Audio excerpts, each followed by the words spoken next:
Hi there. My name's Bill Wano, and I put this list together because I've recently had several friends that have got into the RV lifestyle, and they would ask me what they need when they went as a new RV owner. So I thought I'd put a list together. Now I know there are lists out there. This is my list. Some of the things you're going to see are on those lists you've seen in the past, and some of them aren't. So it's kind of a just a new way of looking at things, but a lot of the things you have seen on past lists, but they're real important, so I thought I'd go through it. And I'm going to go through them fairly fast because there's about 30, 33 of them. So let's get started. Number one is the power conditioner. So you want to hook that up to the main pole because if you have a lightning strike or bad power coming through there, it saves your RV electrical system. The next one is what they refer to as a dog bone, which is just simply a converter.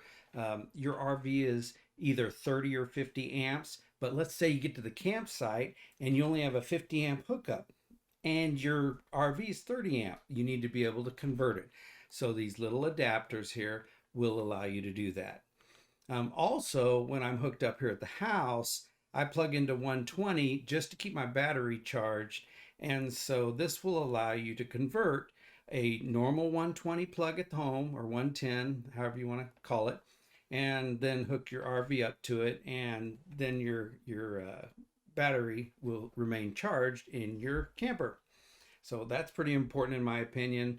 I've had RVs for 3 or 4 years without changing the battery out because it never goes dead. So it's healthy for it. Oh, extension cord for your main power. Not just a regular extension cord. We're going to get to that later. But your main power is a really thick cord, 30 amp or 50 amp cord. Well, you should have the same extension cord because sometimes you'll get to a campsite and you'll run out of room before you can plug it in. So this allows you to extend it 25 to 30 feet and you'll have plenty of room to plug in. I love zero G. I know a lot of you carry around that those white rigid hoses. They're a pain to carry around, and if they get cold, you're just not going to straighten them out. Well, the zero G, and they're not all the same, by the way. You want to carry multiples of these. So I have a 100 foot and I have a 50 foot, and well, actually, I have two 50 feet hoses in zero G.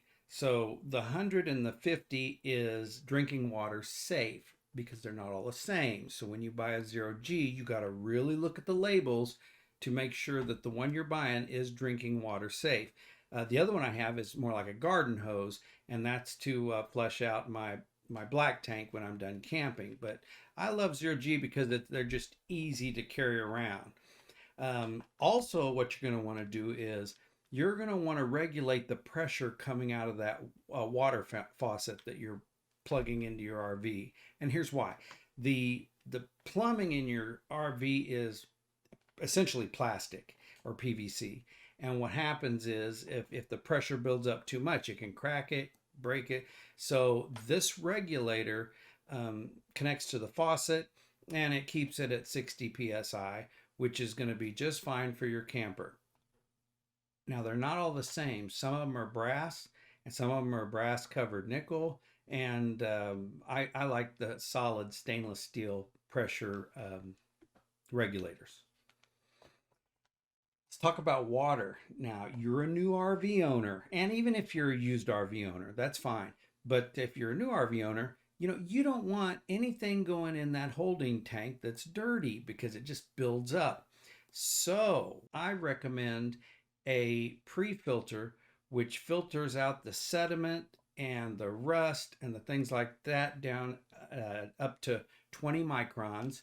And then I also recommend right after that a larger inline filter that will filter out down to 5 microns. So that is just nice clean water that's going into your tank, and always do that.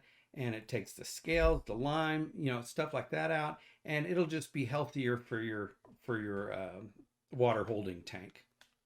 One of the most important things you just need to get right out of the chute, and that is when you go to dump your gray and your black tank, you have a cap on that valve, and it's real hard to get off sometimes. And I mean, maybe it's cold outside, I don't know, but anyway, they sell this cap here, and it has a big old handle. You just grab a hold of and twist, pops right off. Man, I love those things. Uh, Also, if you've ever gotten into a campsite, the water spigots are not uniform. Some of them are real close to the ground, some of them are high.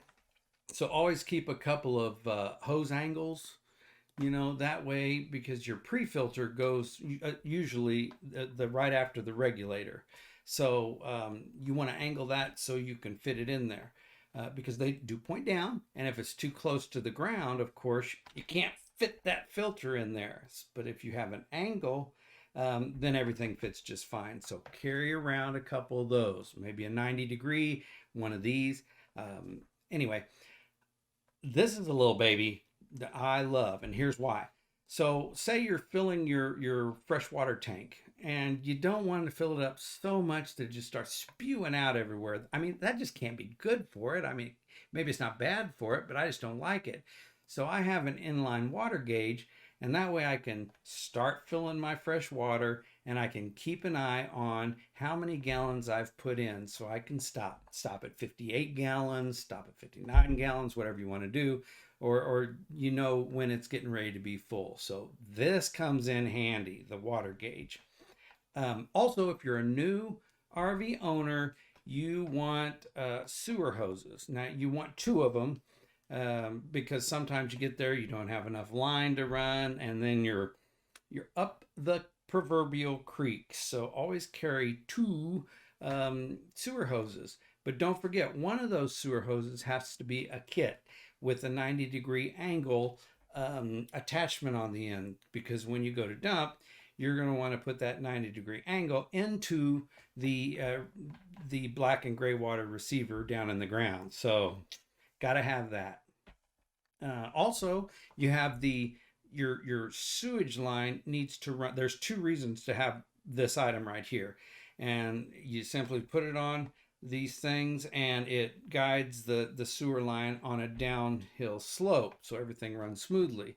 Also, if you're keeping your gray water open, some of those fumes can run back up through that hose and smell up your camper. You don't want that to happen. So this is really good, because when it spreads out, it has a downhill slope. However, you can take your hose and you can take it and have a dip in it. So essentially a P-trap. So your water runs down, and you've taken this part of it downhill and back up into that bridge there. And so it keeps the fumes from getting into, it's just like your toilet or your sink or something like that. So a P-trap is where the water goes down and then back up. But essentially what that is a gate, so the fumes can't get through. So just to let you know that. But these are great to have. These are great to have. Don't forget gloves.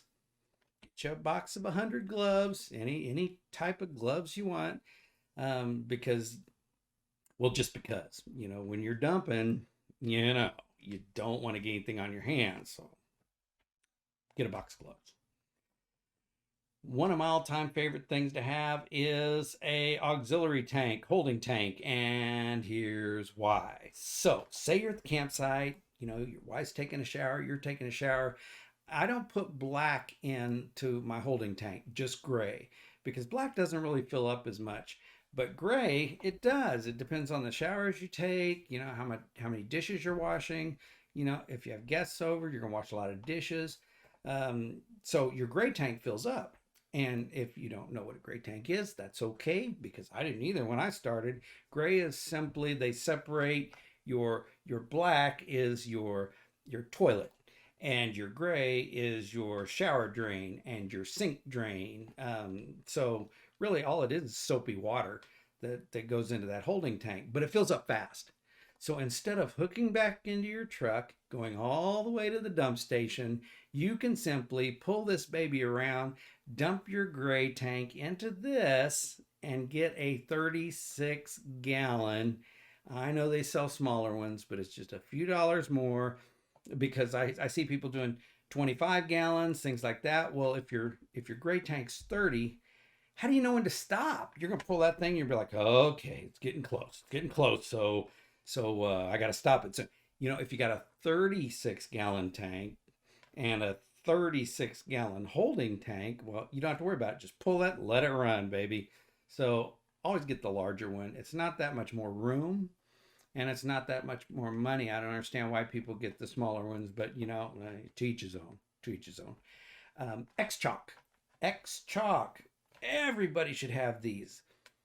They go in between your tires, then you crank them, and they spread out into both your tires, and they keep your trailer from swaying front to back, and they work. You're gonna want it those. So just go out and get those right off the bat too. Another one of my favorite picks, the X-Chock. So they're by Ball, BAL. So anyway, wheel chocks. You want wheel chocks, but my favorite are the solid rubber. I think I got them from Harbor Freight or something like that. They're like $6 or $5 on sale, but they're just, in my opinion, the better wheel chocks. Solid rubber. They grip the ground better and they grip your tire, stuff like that. So you'll need 4 of those. Auto levelers. These are hard plastic. I've been thinking about trying out the wedges where you drive up on a wedge, and as you drive up, it raises your camper. Those are kind of cool, but I have 20 of these, so I'm saving these. I'm going to use these, but when they get cold, sometimes the walls will crack. I have a couple cracked ones, but anyway, it's real important because like your refrigerator, things like that, they recommend that you have a level RV. So when you back up, sometimes your ground is unlevel and you don't want your RV to be off kilter there. So, you want to level everything up. When you lower your stabilizer pads, I know some of you have automatic stabilizers, which are really cool, but for us folk, I push a button and the stabilizer bars come down, and I love my little pads. So as the stabilizers come down, and this is what keeps your camper from going right to left. So as they come down, I put little pads on them, and it just helps to stabilize it a little more. Now on the tongue, what I noticed was the Cougar was set up higher on my truck than my Heartland Mallard did. So when I would take it off my hitch, I have a 3/4 ton pickup which sets a little high. You really had to use all that tongue bar to get it off that, and sometimes you were really sweating. You're pushing it, it's raising, it's getting to the max, and you're sweating. It did get just over the ball, so I could do that.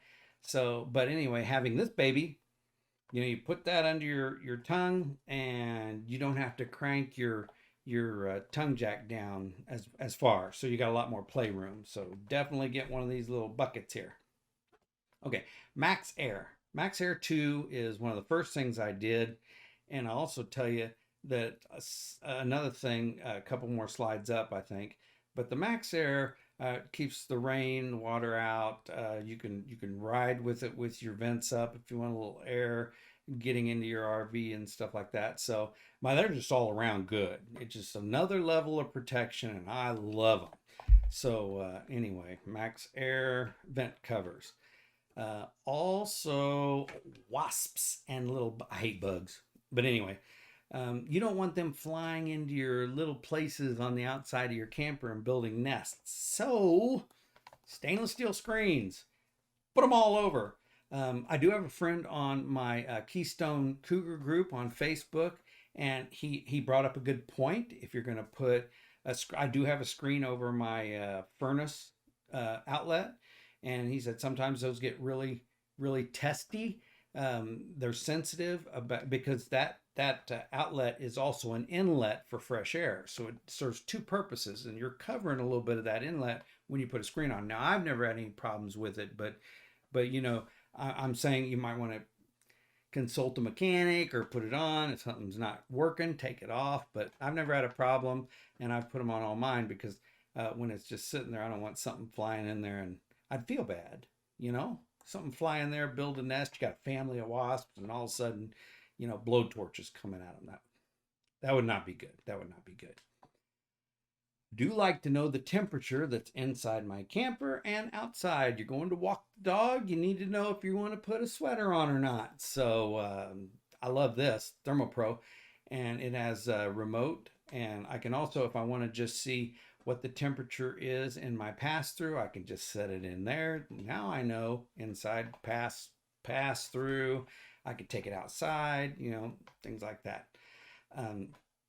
My camper does have a ladder on the back. Now, I just don't want to go up and down it every time because I don't know, maybe I'm being weird about this, but the more you shake it, the more you use it, the less life you have. You're walking on the roof, and now the Keystone Cougar is a mammoth, like residential type roof. There's 5.5 inches between the bottom of the roof and the top of the roof, and they put residential insulation in there. I mean, it is built, battle tank built. But I just don't want to walk on it a whole bunch. So what I do is I keep a 4 or 5 foot ladder.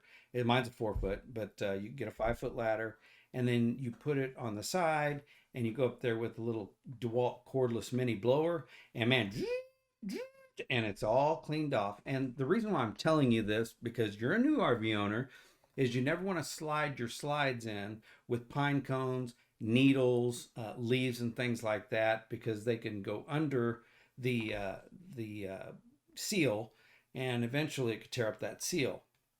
Also, I take a towel and I wipe it off. So, you just don't want to put all that moisture, if it's rained, into your camper. One of my top picks, you got to have a mat right outside of your door. Now, ours is big. When I step out of my camper, I'm usually barefoot, and I don't want to be going on rocks and things like that. So I keep a mat, and I recommend everybody gets a mat because it just saves your feet, and the dogs like to lay on it and things like that. So that's always good. Gravity chairs is another must-have. So you're out there and you want to be comfortable. Gravity chairs, I'm not going to say any more. Go try one out. You're going to love it. Between those gravity chairs, I have a folding kitchen. It's a smaller one. You can get these on Amazon, and that way we can put our drinks on there. My wife and I have a little fountain. She has 4 fountains here in the house in our backyard. She loves fountains. So what I did was I got a small fountain, and I put it in there. That way she can kind of have her little fountain when we're camping. It's kind of fun. But we put that on there, charging stations and things like that. So it's just really nice to have a table right between those 2 chairs. If you saw my review on the 22 MLS, you'll know this is my top pick for things to have inside the camper, because I hate bugs.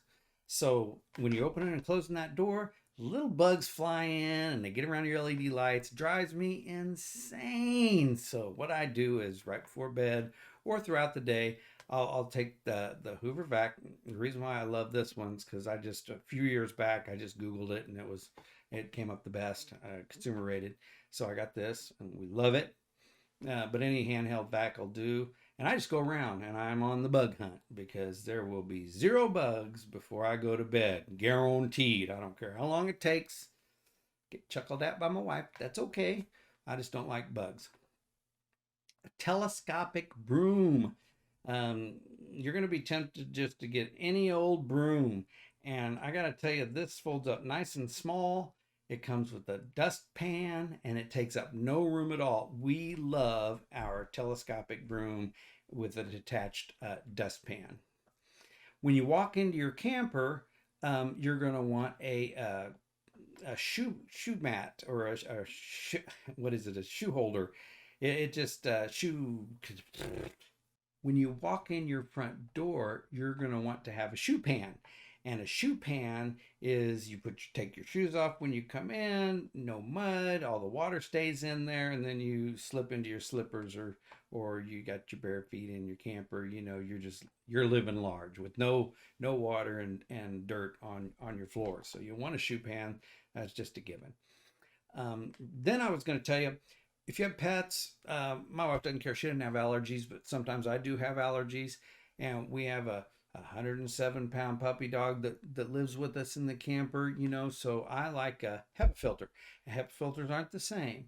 So I'm going to tell you the good one, and it is by Medify, and it is a H13 rated, which there's very few of those out there. That is hospital grade HEPA filter. Just Google H13 HEPA filter, and it's by Medify. It's also veteran owned, and it's made in the USA. So they're real small. They sit right by your bed. They last 2,000 hours. They're just great HEPA filter. Okay. Now, when I was talking about the Max Air, I told you a few slides up, there was a couple things that I thought you might need. And these are like little vent cover pillows. So one has a reflective material on the one side and a little fluffy material on the other side. So, if it's real hot, sun's beating down, you can put that reflective material facing up. If you're trying to keep the heat in, you can have that reflective material facing down, and it works. I do a lot of cold weather research on campers, and I got to tell you, when I put that infrared thermometer up there in that little area, you see a 20 or 30 degree drop in temperature and all your heat. When I was putting that Max Air 2 up there, it was wintertime. It was in the 30s or something like that, and I could feel the heat rising up through that. So you're losing heat through that. So I highly recommend, if you camp in the really hot or the really cold, in the mid part, you don't need these, but just to have these little pillows around, it's really nothing to store. So I highly recommend vent pillow covers. So there you go. One of the things my wife brought up, and I love these, is little extender bars, and they go inside your shelves or inside your refrigerator, and they're spring loaded, and so you slide them into the front of your pantry or your refrigerator, and it just keeps things from falling forward. So pick you up 6 or 12 or whatever you want of these, because you put them inside your pantries, your cabinets, you put them inside your refrigerator, you're going to put them everywhere. So you want these, and they're just a great thing to have.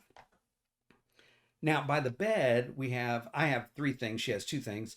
I installed an iPad holder arm, and that way, when she goes to bed, she can put her iPad on there, swing it around in front of her, and not have to hold it for every moment when she's reading.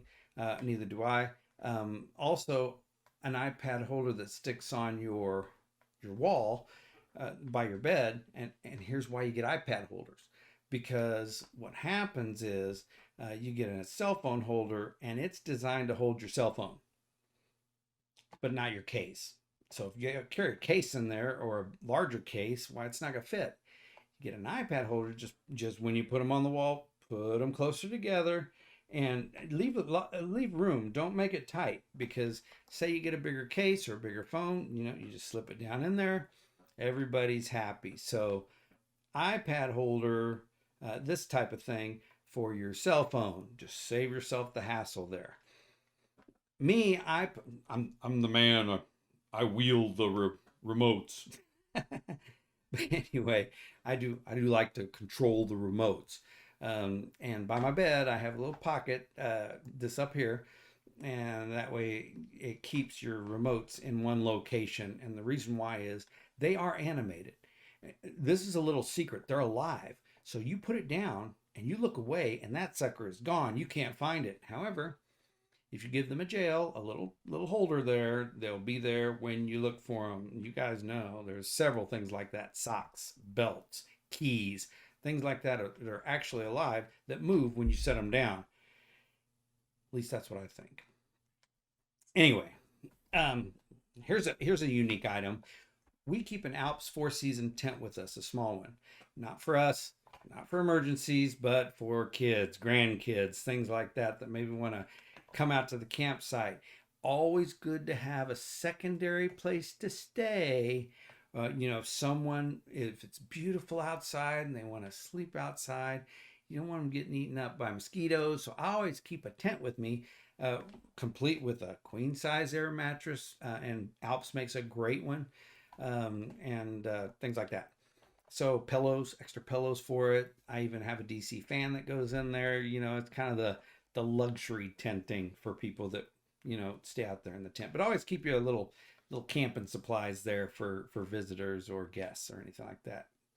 So this is another one my wife came up with, and I think it's an excellent idea. Is keep all your food in airtight containers. We do. One that doesn't smell up the camper. Everything, and if you can't smell it, bugs can't smell it. So airtight containers a must for everything. Another one my wife said I should put in here, and again, great idea. I would have never thought of it, and that's laundry supplies. So, we're heading down to the coast for 10 days, and I gotta tell you, I don't think I smell, but apparently, my wife sometimes wants to wash my clothes or forces me to take a shower. What's that all about? So anyway, what happens is if that stuff's real expensive out on the road, so just keep some laundry supplies with you, dryer sheets, laundry detergent, and that way when you're ready to do laundry, it's right there. Emergency roadside stuff. God forbid you get in trouble, you have to pull over. But a lot of times people aren't paying attention. A lot of people are texting these days, so battery powered road flares. I love those things. These little pucks here, they're super bright and they go round and round and round, almost mimicking like an emergency vehicle, which is great because that grabs people's attention, and that can wake them up and keep them from hitting the back of you. But anyway, those types of things, battery powered road flares, and these little pucks here. And you can take a screenshot of that because this is the company I bought, and they are super bright and awesome. Flashlight, of course. I get a metal one. I carry it outside. Sometimes I'm walking the dog at midnight or 1, and at those campsites it's always pitch black.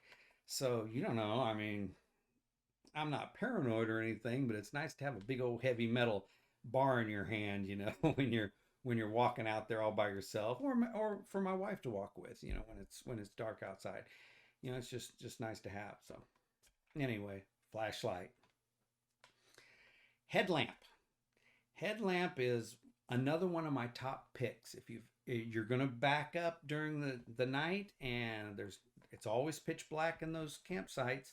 So this is a nice thing to have. You don't disturb everybody. It's just the light goes where you go. You can set up, and these are just a must to have. Now, they are not all the same. You can get some cheap ones that don't really brighten up things. So you really want to do your due diligence in finding the super bright ones right there. Okay, fuses, extra fuses. Keystone Cougar, I found out, has a fuse called a slow blow breaker fuse. You want to keep 2 or 3 of each type of fuse that's in your fuse box. So if you have 215 amperes, you're going to want 4 or 6 of them spare.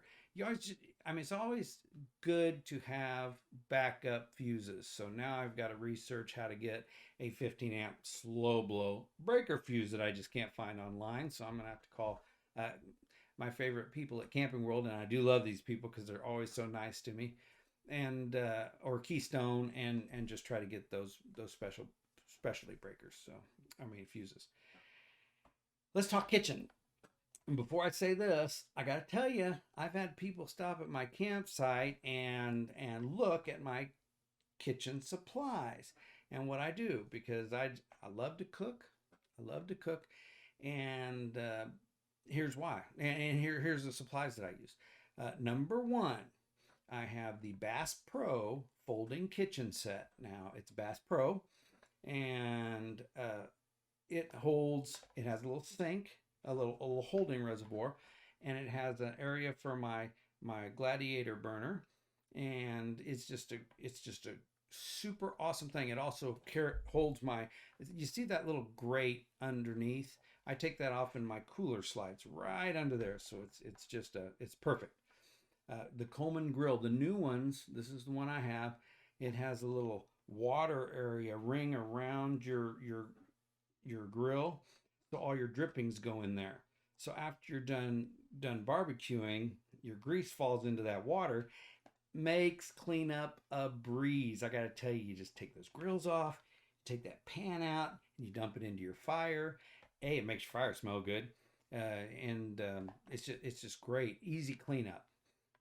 The let's see, the Blackstone Griddle.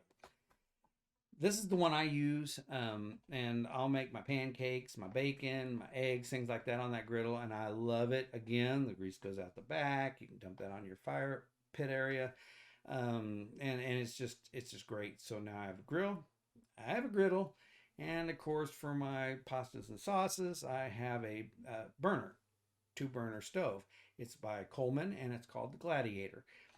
The reason why I'm telling you this is because the Gladiator has, I think they call them hurricane flames. So they're really strong, so they won't blow out. And so if you're cooking in cold weather or high winds, don't worry about it. These flames will stay on. The Coleman Gladiator. One of my top picks. Here we go. Here we go. Sorry about that. Here we go. Food nets. Now, a lot of people don't think about this, but let's say I'm one of those guys that when I cook, I get everything prepared and then I take it outside and set it on my folding camp table. And, you got little flies trying to get into your food. And so with these little bad boys, you take your food out there and you pop that over it. When you're done, you take your food to your picnic table, right? Set it out. Okay. Then you got these little food nets that go right over it and little flies can't get in there. Hate bugs. Anyway, Walmart Lifetime Cooler. Love this thing. I did think about getting the Yeti. Our dog has a little Yeti dog dish that she's spoiled. She eats out of, and but the Walmart Lifetime Cooler, I use this, and I have frozen water bottles after about 4 days still, and I'm going to tell you how I do it here in a second, but. The Walmart Lifetime Cooler is real thick, kind of built like a Yeti or anything like that, and it keeps everything nice and cold. It's real thick and beefy. If you notice underneath that handle, there's an area, and I have a temperature gauge that I Velcro on there. I drilled a little bitty hole through there and placed that little temperature probe inside and down, and I covered it with metallic tape on the side, and it tells me what my cooler stays at. And it stays at below freezing for several days. And here's why. Cooler shock. When you take these out of the freezer and put them into your cooler, they get to 18 degrees. That's crazy. So, 18 degrees. So you put water in there in water bottles. By the time you get to your campsite, your water has frozen and you don't even have any ice in your cooler. These bad boys will keep all your cooler supplies nice and cold or frozen for a day or two. Because I take these, I would recommend buying the larger ones.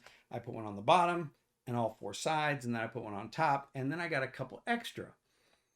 Why? Because I keep a couple in my freezer inside my RV. That way, after 4 or 5 days, they start heating up, and you can take those out, put them in your freezer, take these other two and put them in your cooler, and you can just perpetually keep that cooler cool. So that's my recommendation anyway. So cooler shock, get you a couple of those. Let's talk food safety. The last thing you want to do when you're cooking is to get sick. From a stupid mistake. So always have a meat probe thermometer. It's good for other things besides meat. It's just 160 is a good rule of thumb on food, unless you know the supplier. And because I like my steak rare. Now I know I'm breaking my own rule, but I'll tell you what, I love steak rare. But a meat probe, and that's hamburger, hot dogs, anything you got, make sure they're cooked. Also, I'm a little bit of a germaphobe, so when I'm cooking, and if I go over to your campsite, I'm hoping to see several things. Number one, wet wipes, antibacterial wet wipes, so you can periodically dry your hands. Say you touch meat, well, you're going to want to wipe that off with antibacterial wet wipe and then dry your hand off, you know. Also, Lysol wipes, I always keep those because after you're done or prior to, you want to wipe that off, your surface is off. So it's a good thing. Paper towels. Don't forget your paper towels. Come on now. That's just a great thing to have. That's one of my top picks there. Griddle and grill cleaner. So you want to do that prior to and after your cooking. So you want grill cleaner, and then Kitchen Pro, Lysol Kitchen Pro. I keep a ton of this stuff because I wipe everything off with it after I cook, and this is just great stuff. To get some of that. Saw the last review. I hate bugs, so I always keep. And if you've ever seen what people do to those picnic tables, we eat off those picnic tables too, but we also have a picnic tablecloth that we put on all of them before we do anything with them, because yeah, I've seen sewer hoses laid on top of them in photos on the internet and stuff like that. And anyway, so what I do is I keep a pop-up bug tent. I think it's by Clam, CLAM, I think. Anyway, I don't know. It's a pop-up bug tent. And from Sam's Wholesale Club, I have a lifetime folding picnic table and folding picnic benches. And so I can make my own little bug-free area and I always keep these with me because these just fold up nice and small. They don't take much room at all. And you're bug-free all year round. Brings us to the extras. The extras. I call these extras because they're mostly like luxury things, but I love them. I love my King One Pro satellite system. Real easy to hook up. You just hook it up at the outside. You put your receiver inside. The King One Pro automatically finds your satellite, so you don't really have to do anything. But we like our cable TV or our football games and things like that. We'll put a TV outside or watch TV inside and things like that. So the outside satellite, I also recommend getting a tripod for it. So it just keeps it off the ground. And there you go. 50-foot coax cable, 50-foot extension cord, because I thought about mounting it on the roof, but you're kind of limited to when you park. If it's in the summertime, you got trees with a lot of leaves. If you keep it off your roof, you have 50 feet in either direction to try to get a clear line of sight to your satellites, which is extremely helpful. So I recommend that. Also, these little boxes. Now, I just ordered these because I found them. But I thought, why am I hooking up to 120 from my camper to my satellite and to my flag light when there's usually a 120 open at the power pole. So bought this. I got a couple of them coming. You put a surge rated power strip in there and it keeps the weather off it, and you can plug into their power right there, not use one of your plugs, and run your satellite off of that and your flag light, which we're going to get into in a second. So that's great.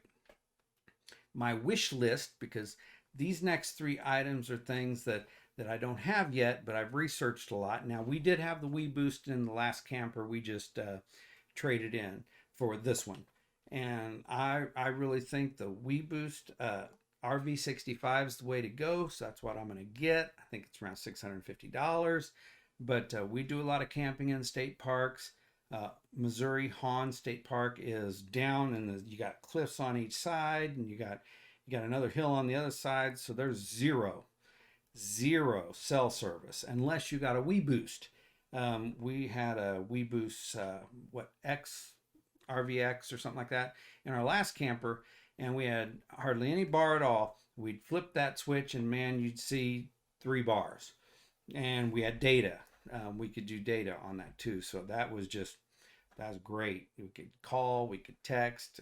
We had our friends. They would come over and tag onto that to get texts out and stuff. So this is even better than that, because the antenna goes up on a 25-foot telescopic pole, which really gets me going, because man, that's going to be great. The signals I heard was just a monster signal. Also at home, we have a security system. We're kind of used to, if we hear a bump or thump, we got 360 around the house, night vision, the whole bit. We keep a monitor in our bedroom. We hear a thump or bump, door, car door, something like that. We can just look up and, oh, there it is, or a little rabbit meandering in our backyard, because like I said, we have fountains and we have vineyard, we have grapes and stuff like that. So birds and everybody's, yeah, and you like to just look at that stuff. So we have security cameras around our perimeter. We can also keep track of our home when we're out on the road. But on my wish list, I thought it would be really cool. So I've been researching this.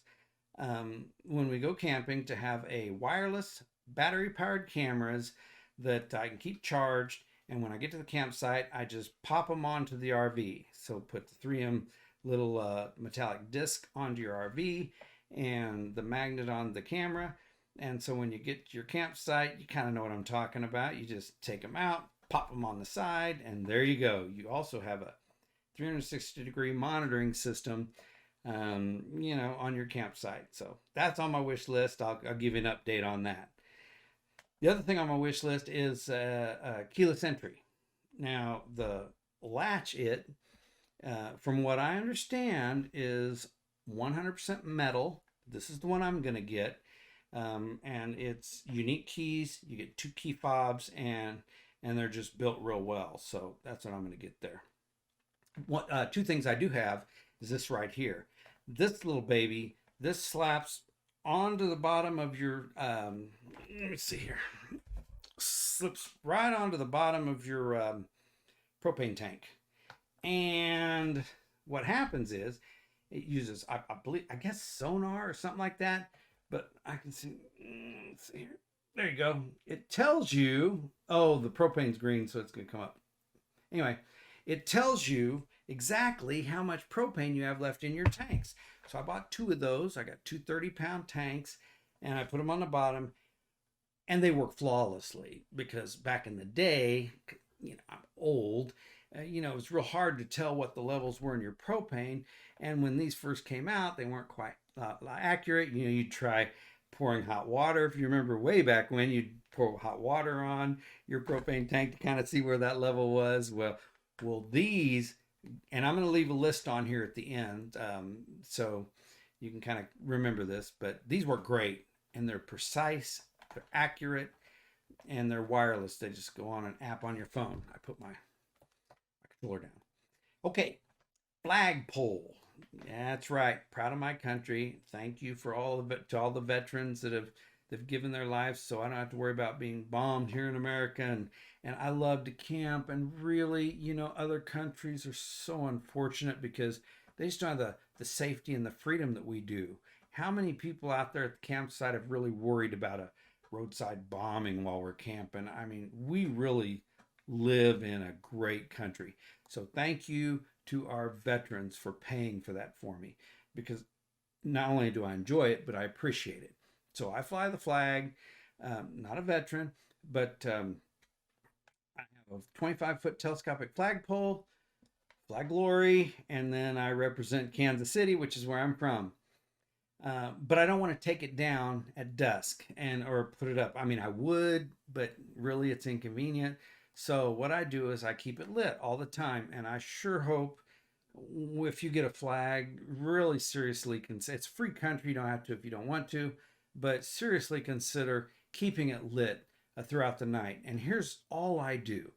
I have a toolbar magnet. I slap that on the front of the frame, and on the other side, I put a little magnet there, and on the bottom of this LED spotlight, it's especially designed for flags, and put that on the end of it, and then I get a dusk to dawn plug. So it just automatically, I just hook it up, it goes on in dusk, it goes off at dawn, and don't really have to worry about it. Don't have to take it up and down.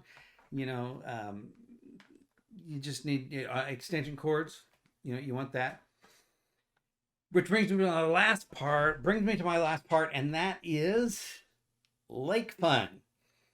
Me, I don't necessarily go into lakes because I like to see where I'm walking, and I have a little bit of a phobia about it, but my wife loves it. So so be it. We get it. So we have a floaty island.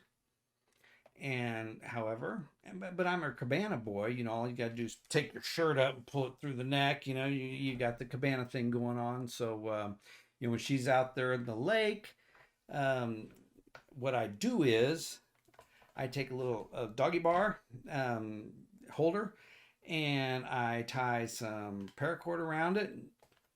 She can float out. If she falls asleep, she won't float away. The currents can take you wherever. And to hold her in the spot where she wants to be held is take the paracord, and I also make a little river anchor. So once we get that flotation device where she wants it, you have your line connected to the shore, you've got your anchor connected to the bottom of the lake, and really it stays exactly where she wants it. When she's ready, she texts me, she'll pull up the anchor, I could pull her in, it's just or she needs another margarita, she'll text me, I'll pull her in, give her a margarita, she goes back out. It's just a fun time had by all. I do paddleboard. I have paddleboarded, but I don't fall off because I just don't want to.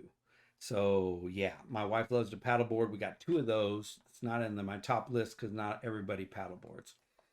So anyway, here's my list. Take a screenshot right there, and to kind of remind you of my top picks. But I just want to thank you for watching this video. And if you have any comments or questions, just look me up on Facebook. My name's down at the bottom.